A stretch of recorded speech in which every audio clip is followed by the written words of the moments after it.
Hey man, I do what I do. But in the meantime, look, as we wrap this thing up, man, I want to leave you all with some hard truths. Okay. And that's gonna be difficult to hear. Okay. And this has been a difficult broadcast to listen to because you had to be confronted with some things that you thought were dead and gone and in the past. But everything we talked about tonight, everything we discussed is necessary for your survival. Right now, the atmosphere in this country is tense. The unrest surrounding these anti-deportation protests is only escalating. It's not even summer yet. It hadn't even got hot outside. Okay? So the best thing for Black people to do, the best thing for foundational Black American people to do in this moment is to exercise caution and stay out of situations that could put you in harm's way. Okay? We've seen time and time again how quickly things can spiral out of control and when that happens. And we already know how the story ends. Law enforcement will flood the scene, and given our history of policing in America, we're oftentimes the first ones to face the consequences. And whether we are the ones causing the trouble or not, it won't matter. Because when the dust settles, we'll be the ones filling up the jails and facing legal battles and dealing with long-term repercussions. Even if you find yourself among a crowd of protesters, whether they be Latino or whatever, okay, you need to recognize that your presence as a Black man or Black woman in that space shifts the dynamic entirely. If anything were to happen to you, if law enforcement or counter protesters were to turn violent, it would not just be your loss. First of all, it'd be broadcast all over the news because a Black person got hurt. You see? A Black person got hurt. And it's going to be felt deeply across the entire Black community. And make no mistake, the loss, your Black body, your loss. Look at George Floyd, a man who they had written off and said, oh, he's a drug addict, blah, blah, blah. That set off a chain reaction that led to more protests, more division, and more suffering, and more chaos, and more pain for Black people nationwide because we had to watch another Black person get unalived by some overzealous, crooked cop. Now, I'm going to talk to you, brothers and sisters. I want you to understand something. You have a duty to yourself. You have a duty to your family, and you have a duty to your foundational Black American people to think strategically about positions you put yourself in. Now, I know many of you have close friends and wives and husbands and girlfriends and boyfriends and family members who are Latino, and it's natural to feel the urge to stand in solidarity with them. And there's nothing wrong with wanting to support people you love, but you need to do so with intelligence and with awareness and with a clear understanding of the risk. If you choose to get involved in one of these lively protests, okay, I urge you to let everybody know that they need to prioritize nonviolence at all costs at these protests. If you decide to march, make sure it's a peaceful demonstration.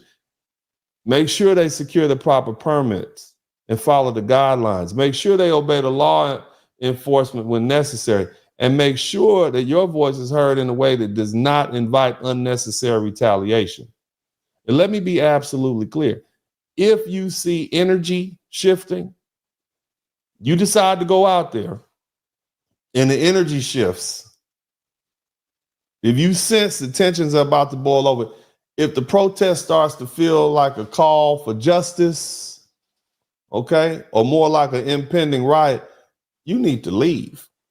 You need to grab your belongings, grab your children, grab your family, and remove yourself from the situation. See, we've seen how quickly protests can turn into battlegrounds, and we can't afford to be caught up in the middle of a fight. See, the truth is, at the end of the day, this is not our battle. Okay? And not in the way that some want us to believe it is.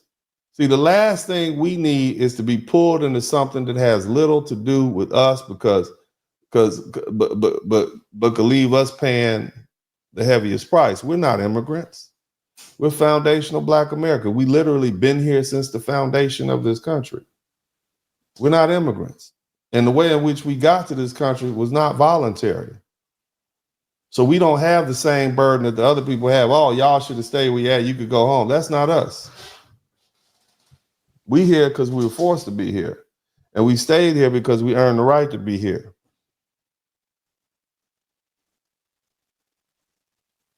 We paid our dues. And that's something that we don't need to forget. Black people in America have done our part. We fought, we bled, we died in the civil rights, for voting rights, for equality. We made our voices heard loud and clear in the last election, and yet our wisdom was ignored. Look at the numbers. 93% of Black women voted for Kamala Harris. 79% of Black men voted for Kamala Harris. If our voices had been truly listened to, much of the chaos we're seeing today wouldn't even have been happening. So, if anyone tries to guilt trip you into taking unnecessary risks, where the Black people at? Why y'all not out here on the front line with us, getting hit in the head and harassed by the police? Make sure you remind them, okay, all of them, okay, what our people have already sacrificed. Not just for ourselves, but for every other community. For the brown community, for the Indian community, Native American community, white women, Jewish people. We did that for all of them. Okay? And now they're facing struggles. Remind them that when we spoke up, when we warned them about what was coming, too many people just chose to ignore us. We did our part.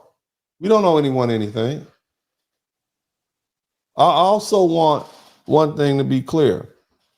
See, these protests today, they're not the same as the ones we saw during the civil rights movement. Shout out to my man, Solemn 313. Our ancestors marched with discipline. They marched with strategy. They had a clear vision for non-violent resistance. They knew that the moment violence entered into the equation, the entire movement could be delegitimized. And that's what you see happening right now to these folk, these Latino folk. They're rioting, they're looting, they're stabbing people, they're cutting off freeways.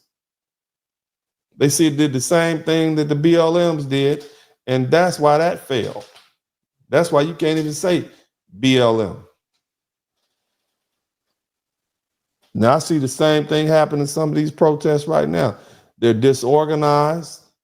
They're emotionally charged. Some have even spiraled into outright chaos. And history has proven when you bring violence into the mix, you should expect violence in return. Black people can't afford to be caught up in a movement that lacks clear leadership and direction. We can't afford to be casualties in a fight that we didn't start and that we can't control and that we don't benefit from at all.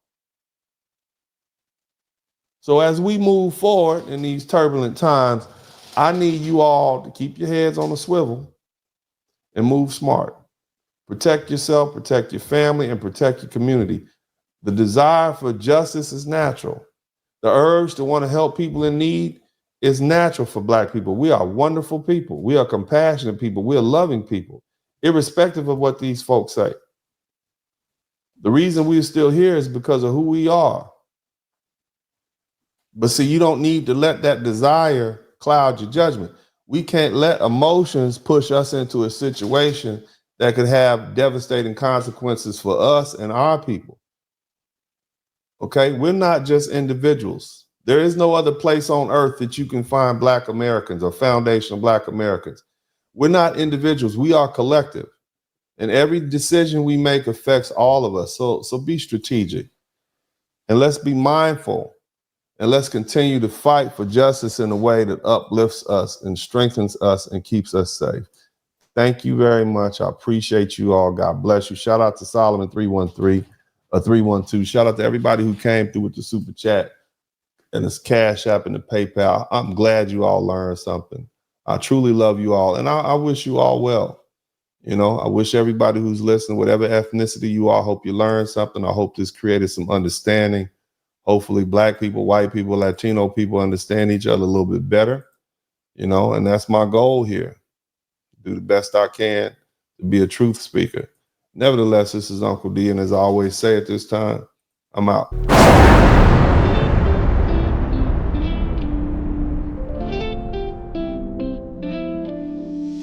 Late night tuning, light up the stream. DennisSpurling, wisdom gleam. Voices whisper truth and an insight. In his podcast, feel the light.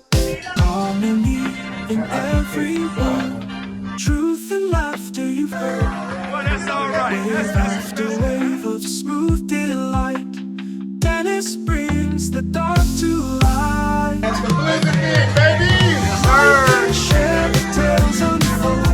The stories born like morning gold. Feeling the wisdom inside me. Subscribe and like time after time. Black men, I want to salute you. Your incarceration rate is down. The education rate is up. We up.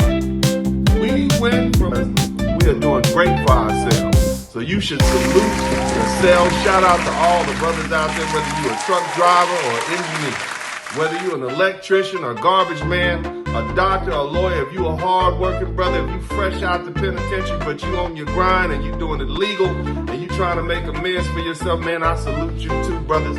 God bless you. This is Uncle D, and you know, I'm out.